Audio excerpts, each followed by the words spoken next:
حیا کو پٹ کر دیا، اتنے کٹ ہو گئے. اور پھر بعض خاتون اتنا چست پہنتی ہیں کہ جو مقصد ہے نقاب کا برقعے کا وہ ختم ہو جائے.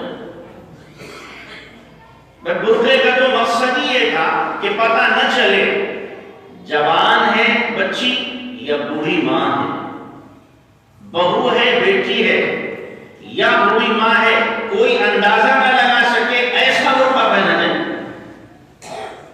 لیکن اب تو ایسا پہنا جا رہا ہے کہ جسم کے سارے خد و خال نمایاں ہو جاتے ہیں، اور ایسا چمکیلا بھڑکیلا اور اس طریقے سے چمکدار پہنا جاتا ہے کہ نہ دیکھنے والا بھی ایک مرتبہ نظر ڈالتا ہے بڑی کٹھن داس کا برقع ہے، کیا کہیں نہ معلوم کہاں سے لے کے آئے. برقع سادہ ہو، نہ کہ ایسا ہو کہ جو اپنی طرف کھینچ رہا. برقع تو تھا ہی اس لیے کہ اس کی طرف کوئی نظر نہ ڈالے، لیکن اب برقع اس لیے پہنا جا رہا ہے کہ ہماری طرف لوگ نظر ڈالیں. مقصد فوت ہو گیا، مقصد کے بالکل اپوزٹ اور خلاف ہو رہا ہے. اس لیے جو برقعے کا مقصد ہے اس مقصد پر غور کرو کیا ہے. برقع اس لیے نہیں تھا جو آج پہنا جا رہا ہے. برقع تو حیا کی حفاظت، عزت کی حفاظت کے لیے، جسم کی حفاظت کے لیے تھا کہ جسم کا کوئی بھی خد و خال نمایاں نہ ہو سکے. حضرت فاطمہ رضی اللہ تعالیٰ عنہ نے کیا کہا تھا جب انتقال ہونے لگا تو کیا فرمایا؟ میرا جنازہ کیسے اٹھایا جائے گا؟ یہ 4 لکڑیاں چارپائی پہ گاڑ دینا، اوپر سے چادر ڈال دینا، پتہ نہ چلے جسم کی کوئی حیرت ظاہر نہ ہو سکے، کسی کو معلوم نہ ہو کہ نبی کی بیٹی موٹی تھی کہ پتلی تھی کہ لمبی تھی کہ ٹھنگنی تھی، محسوس ہی نہ ہو سکے. یہ تھی حیا اصل میں. اب وہ حیا کیا ہو گئی؟ ساری کی ساری رخصت ہو گئی، جس کی وجہ سے گھر گھر کے اندر کیا ہے؟ انارکی ہے، گھر گھر کے اندر لڑائیاں ہیں، گھر گھر کے اندر آپس میں چپتلش ہے، گھر گھر کے اندر پھوٹ پڑ رہی ہے، اور پھر نوبتیں نعوذ باللہ طلاق تک پہنچتی ہیں. جب ہم 10-12 سال کے تھے تب اتنی طلاقوں کی شرح نہیں تھی، سنتے نہیں تھے. کبھی 2-4 سال میں ایک آدھ طلاق کا کیس جو تھا پیش نہ کرتا، اور اب تو کوئی دن خالی نہیں جاتا. ہمارے پاس بھی کوئی مہینہ خالی نہیں جاتا کہ طلاق کا کیس لے کے نہ تھا. اور 3 دن پہلے کہا تھا کہ میں نے طلاق دے دی، میں نے کہا کتنی؟ کہ جی جتنی ہوتی ہوتی دے دی. 3 کی قیمت دے دی نا. کہ جی آپ کوئی حل بتاؤ، آپ کوئی کیا بتاؤ؟ حل بتاؤ. جب حل چھوڑا ہی نہیں بتائیں کہاں سے؟ تینوں گولیاں چلا دی ہیں، آپ کہاں سے لیں؟ بھائی فائل نکلنے کے بعد واپس آ جائے، واپس تو نہیں آتا. تو یہ سب کیا ہے؟ یہ بے حیائی کی وجہ سے ہو رہا ہے، بے دینی کی وجہ سے ہو رہا ہے. تو اس لیے اپنے گھروں میں دین لانے کی کوشش کرو، دین اپنے گھروں کے اندر داخل کرو. وہاں پر محبتیں جنم لے گی میاں بیوی میں جہاں دین ہو گیا کرتا. میاں بیوی میں محبتیں کہاں ہوں گی؟ جہاں دین ہوگا. اور جہاں دین نہیں ہوگا، مال ہوگا، تو جب تک مال رہے گا محبت رہے گی، مال ختم محبت ختم. اور دین اگر ہے تو دین ہمیشہ رہے گا، محبتیں بھی ہمیشہ رہے گی. حضرت فاطمہ حضرت علی دونوں میں کیا مال تھا؟ فاتح ہو رہے، علی بھی فاتح سے، فاطمہ بھی فاتح سے رضی اللہ عنہ، حسن حسین وہ بھی کیا فاتح سے پیلے پڑ رہے ہیں. لیکن کیا مجال ہے کہ شکوہ شکایت کا ایک جملہ بھی زبان پر آ جائے؟ دونوں اللہ کا شکر ادا کر رہے ہیں، فاتح کی حالت میں بھی اور فاتح کی حالت میں بھی. اگر کھانے کو آ جاتا ہے وہ یطعمون الطعام علی حبہ مسکین و یتیم و اسیر. مانگنے والا آ گیا، کوئی فقیر آ گیا، قیدی آ گیا، یہ یتیم آ گیا، اس کو اٹھا کے دے دیا. یہ ہمارا روزہ ہے. جب دین زندگیوں کے اندر ہوگا تو ایثار کا جذبہ پیدا ہوگا. دین زندگیوں کے اندر ہوگا تو بیوی شوہر پر قربان ہوگی، شوہر بیوی پر قربان ہوگی. کیوں؟ دل اللہ کی 2 انگلیوں کے بیچ میں ہے. چاہے تو میاں بیوی کے درمیان میں عداوتیں اور نفرتیں اور بغض اور اناد پیدا کر دے، اور وہ چاہے تو میاں بیوی کے درمیان میں کیا کر دے؟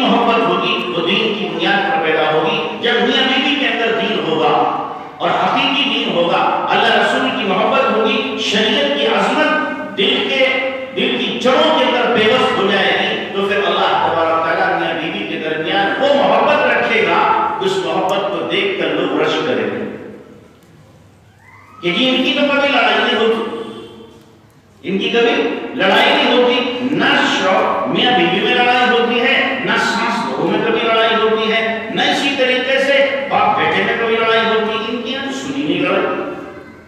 لڑائی ہو کیسے جب دین موجود ہے؟ دین محبت سکھاتا ہے، لڑائیاں نہیں سکھاتا. دین اتفاق و اتحاد سکھاتا ہے، پھر فشار نہیں سکھاتا. دین پیار کا درس دیتا ہے، دوست کا درس نہیں دیتا. اس لیے اگر میاں بیوی محبت سے رہنا چاہیں تو اس کے لیے ایک ہی راستہ ہے، دین، حیا، عفت، پاک دامنی. یہی ایک راستہ ہے، اس کے علاوہ کوئی اور راستہ نہیں. تو ہمیں چاہیے کہ ہم اپنے گھروں میں کیا کریں؟ دین لانے کی کوشش کریں. اور آج بے دینی کا ماحول اللہ اکبر اتنا بڑا کہ جب بچی جوان ہوتی ہے، جوان ہوتی ہے گھر سے آوارہ ہو جاتی ہے، جوان ہوتی ہے ماں باپ کے لیے مصیبت وبال جان بن جاتی ہے. بچی جوان ہوتی ہے، ماں باپ سوچنے لگتے ہیں نہ معلوم کب ہماری عزت پہ بٹا لگ جائے.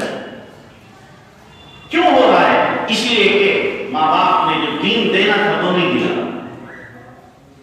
اسکول میں پڑھایا، کالج میں پڑھایا، ہاں پڑھاؤ ٹھیک ہے پڑھاؤ، لیکن اس کو دین تو دیا ہوتا، ایمان تو دیا ہوتا، اللہ رسول کی محبت تو دی ہوتی. یہ دین نہیں ہے اور آپ نے کیا اسکول اور کالج کے حوالے کر دیا ہے. تو ظاہر ہے اب یہ بچی کیا کرے گی؟ آپ سے محبت نہیں کرے گی، کسی اور سے ارادہ نہ کرے گی، کسی اور سے ارادہ نہ کرے گی.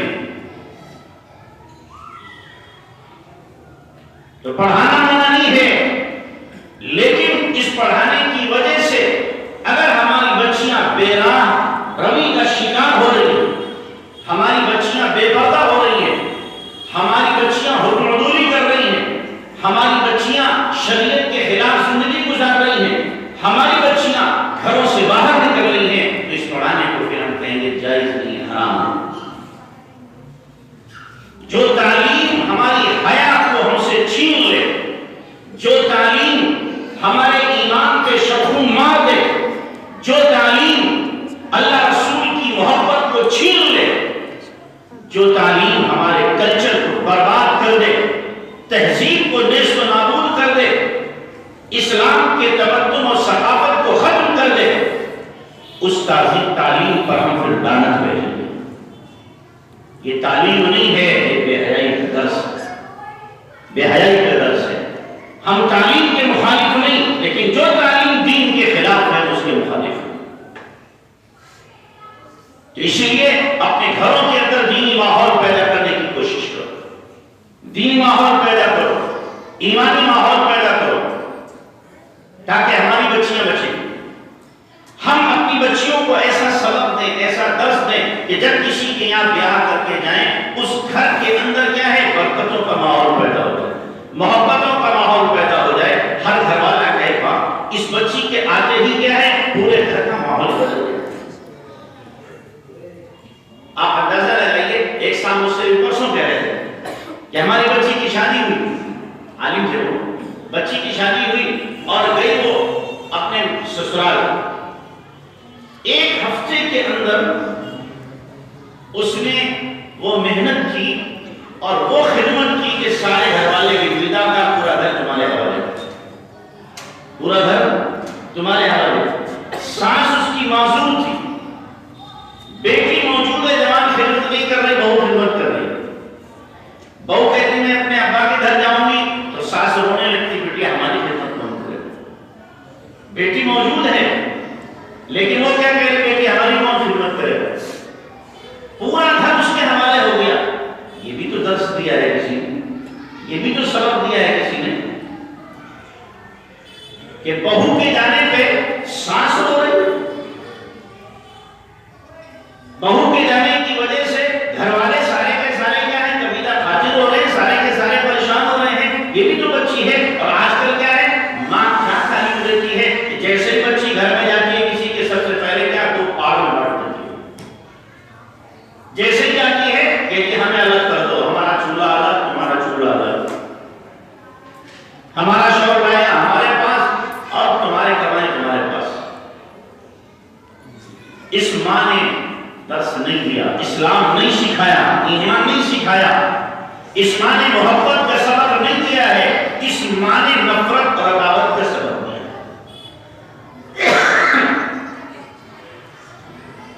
اب ظاہر ہے کہ یہ بچی جب ایسی ہے کہ اس کی اولاد بھی اسی نظریے کی حامل ہوگی، اس کی اولاد اور اس کی جو بچیاں ہوگی وہ بھی اسی فکر کو لے کر کے چلیں گی، پورا کا پورا سماج اور معاشرہ تلپٹ ہو جائے، پورا سماج خراب ہو جائے.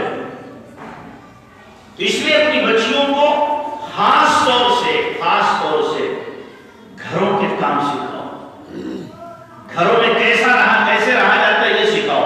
یہ ماں کی ذمہ داری بنتی ہے، ماں کی ذمہ داری. خدمت سے محبت ملتی ہے، یاد رکھنا. جو خادم بنے گا دعائیں بھی ملیں گی، محبت بھی ملے گی، مقام بھی ملے گا. اور جو مخدوم بننے کی کوشش کرے گا وہ ذلیل ہوگا، نظروں سے گر جائے گا. اسی لیے آقا نے کیا فرمایا؟ سید القوم خادمہ، قوم کا سردار قوم کی خدمت کرنے والا ہے. جو خدمت کرے گا وہ سردار ہے، خدمت لینے والا نہیں، خدمت کرنے والا سردار ہے. تو اپنی بچیوں کے اندر یہ جذبہ پیدا کیا جائے کہ تم خدمت کرو، خدمت لو نہیں، خدمت کرنے کی کوشش کرو، ہر ایک کی خدمت کرو. پھر دیکھو کس طریقے سے تم دل جیتو گی. پھر تمہاری ہر بات تمہارا سسر بھی مانے گا، ساس بھی مانے گی، نندے بھی مانے گی، تمہارے جیٹھ بھی مانیں گے. یہ سبق دینے کی ضرورت ہے، یہ سبق پڑھایا نہیں جاتا، یہ درس دیا ہی نہیں جاتا، یہ سمجھایا نہیں جاتا، بلکہ یہ سمجھایا جاتا ہے کہ تمہیں جانا ہے. دیکھو تعلق اپنے کسی سے نہیں رکھنا، اپنے شوہر کو اپنی مٹھی میں کرنا ہے. شوہر کو بس قابو میں کر لو، سمجھ لو کہ تم جب جیت گئی. شوہر کو قابو میں کرو، وہ قابو میں ہو جائے گا، سب کچھ تمہارا ہے. پھر تمہاری ساس بھی تمہارے پیچھے، نندے بھی تمہارے پیچھے، سسر بھی تمہارے پیچھے. کیوں؟ کمانے والا پوت جو تھا وہ تم نے قبضے میں کر لیا ہے. یہ سبق دیا جاتا ہے.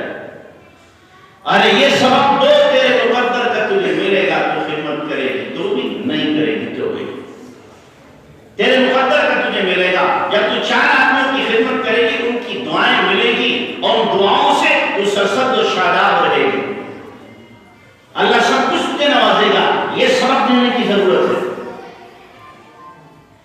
لیکن گھروں کے اندر بے حیائی کا ماحول قائم ہو گیا. اور پھر جو کسر باقی رہی تھی وہ موبائل لعنت اللہ علیہ نے کیا کر دی؟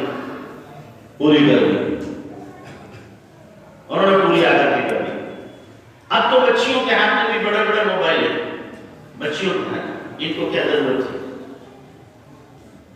جس بچی کے پاس بڑا موبائل ہے اس کے لیے کوئی گارنٹی نہیں لی جا سکتی، کوئی گارنٹی نہیں لی جا سکتی کہ کس فعل میں مبتلا ہوگی، گارنٹی نہیں لی جا سکتی. یاد رکھنا. اور وہ باپ بڑا ظالم ہے جو اپنی بچی کو وہ بڑا موبائل دے کر کے باہر بھیج دیتا پڑھنے کے لیے. بڑا ظالم باپ ہے، بڑا بے حیا بے غیرت باپ ہے جو بچی کو بڑا موبائل دے کر کے بھیج رہا ہے. کیوں؟ اس نے بگڑنے کا سب سے بڑا سامان اس کو دیا ہے کہ میری بچی بگڑ جائے، بے حیا ہو جائے، بے غیرت ہو جائے میری بچی. آپ کہو گے نہیں میری بچی تو بڑی بارسہ ہے، بڑی نمازن ہے، بڑی تلاوت کرنے والی ہے. نہیں معلوم ہے کہ تلاوت کرنے والی ہے. جب یہ موجود ہے نا، ساری تلاوتیں ایک طرف رکھی رہ جائیں گی، ذکر ایک طرف رکھے رہ جائیں گے، نمازیں ایک طرف رکھی جائیں گی، اور نہ معلوم کیا کیا یاریاں ہوگی، کیا کیا خواریاں ہوگی، اور کیا کیا بے حیائیاں ہوگی. تو اس لیے خدا کے واسطے خدا ان بچیوں کو موبائل مت دو. ضرورت ہے تو چھوٹا سا موبائل لا کر کے ان کو دے دو. وہ بھی خطرے سے خالی نہیں ہے، وہ بھی خطرے سے خالی نہیں. اور پھر آج کل کیا واٹس ایپ پہ جو اسٹیٹس لگاتے ہیں وہ کیا گانے کا لگا رہے ہیں؟ سنو گانا، ہر ایک گانا سن رہا ہے، ہر ایک گویا کہ معاف کرنا مجھے تیار ہے گانا سن کر اس بات کے لیے کہ قیامت کے دن میرے کانوں کے اندر صلاحیں ٹھوک دی جائیں. اللہ کے نبی صلی اللہ علیہ وسلم نے فرمایا پگھلا ہوا شیشہ ان کانوں میں ڈالا جائے گا جو گانے سن رہے ہیں، جو نامحرم کی آوازیں سن رہے ہیں. لڑکے بھی مبتلا ہیں، لڑکیاں بھی اس کے اندر مبتلا ہیں، اور باقاعدہ طور پر کیا ہے، گانے سن کر کے کھیلنا جا رہا ہے، ناچا جا رہا ہے، ڈانس کیا جا رہا ہے. اور اس کو کیا ہے،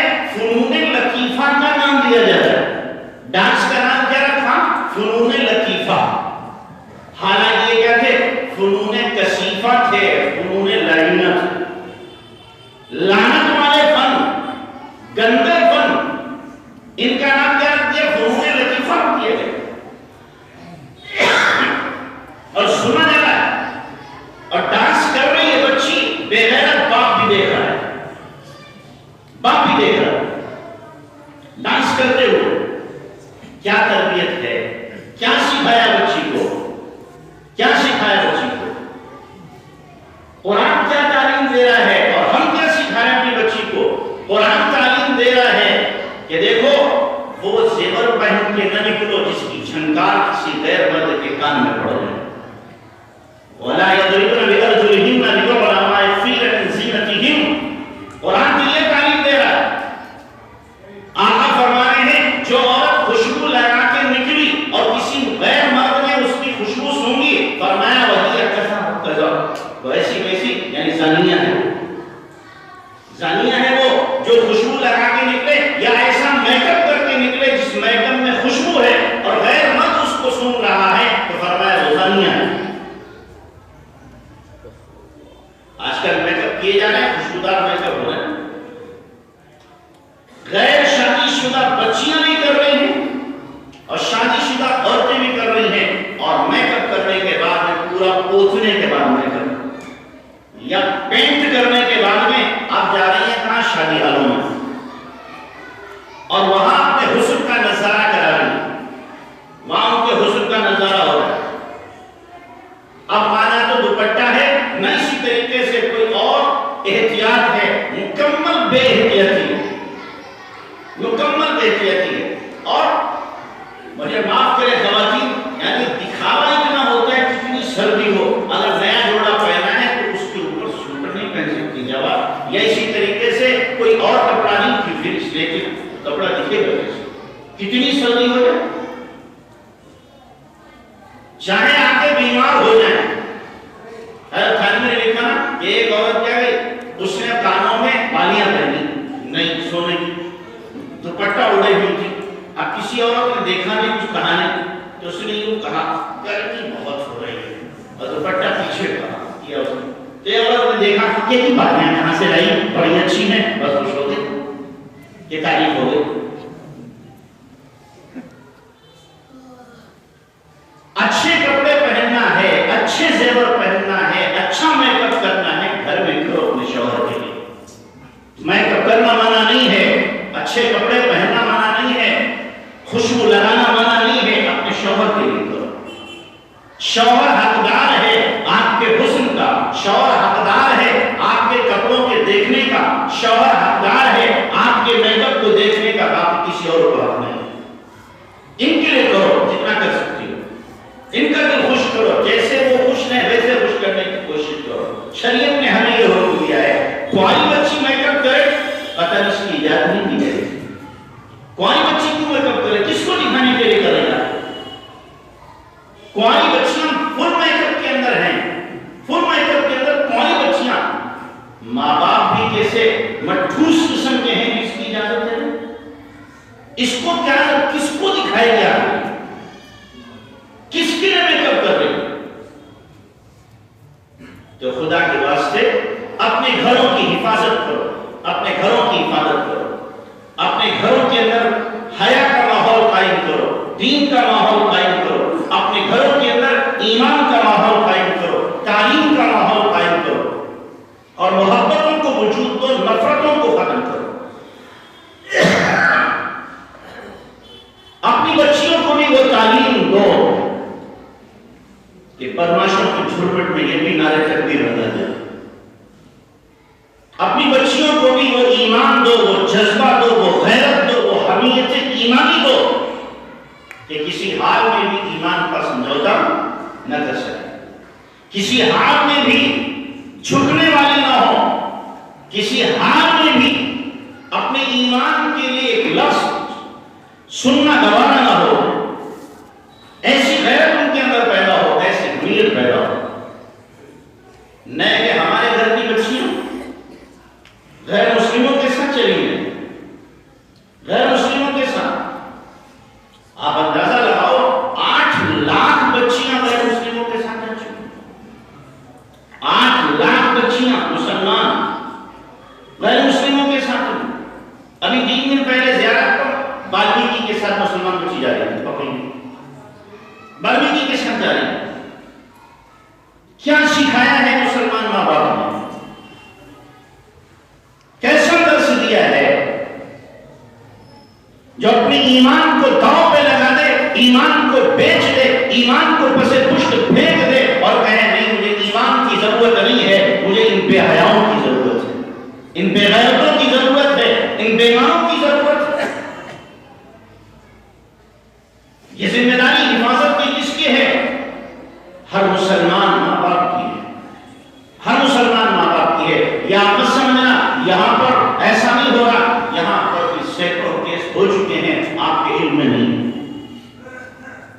ہوگی، ہمارے شہر میں بھی ہو چکی، ہمارے علم میں نہیں ہے۔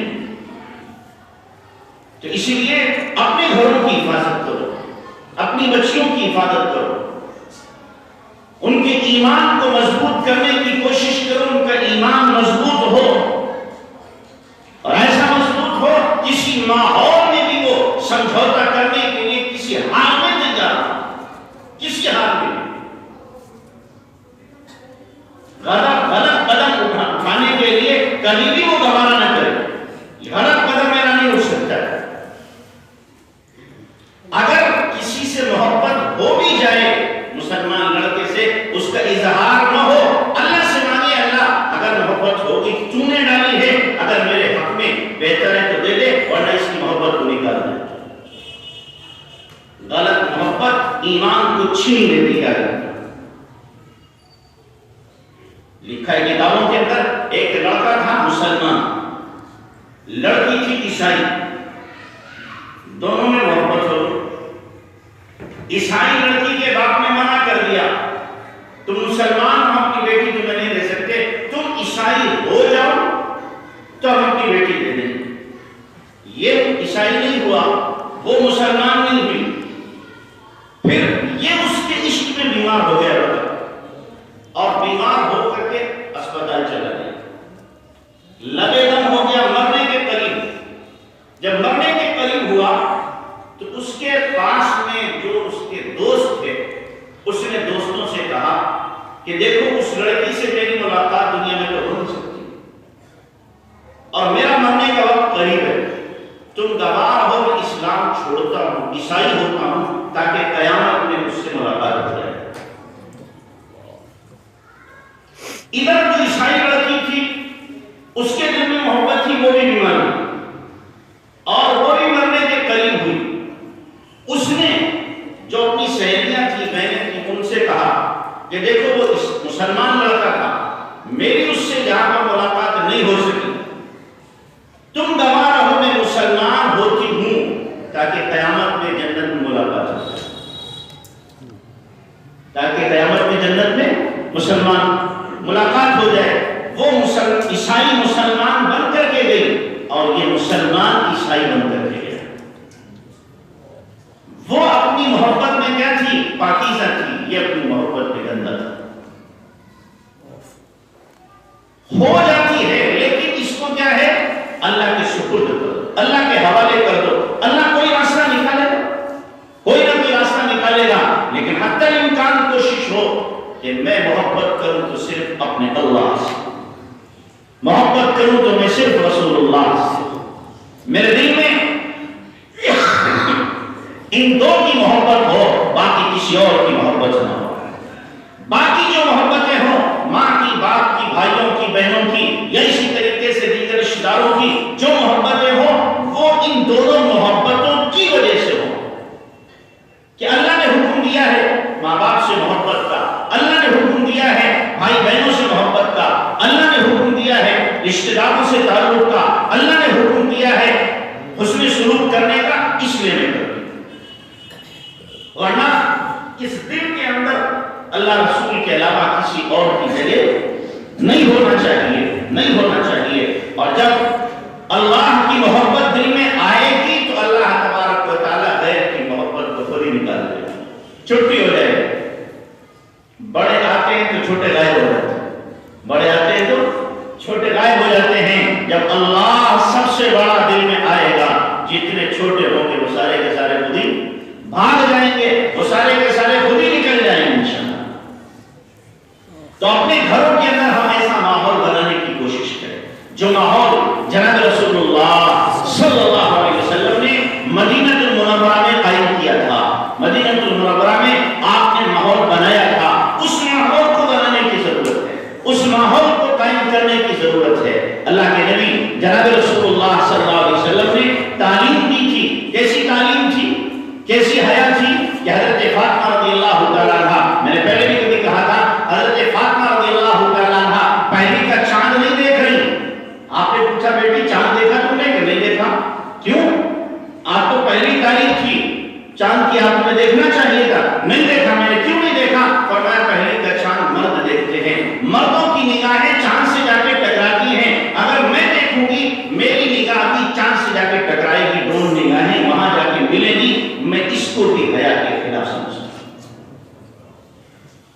اس کو بھی حیا کے خلاف سمجھتے ہیں۔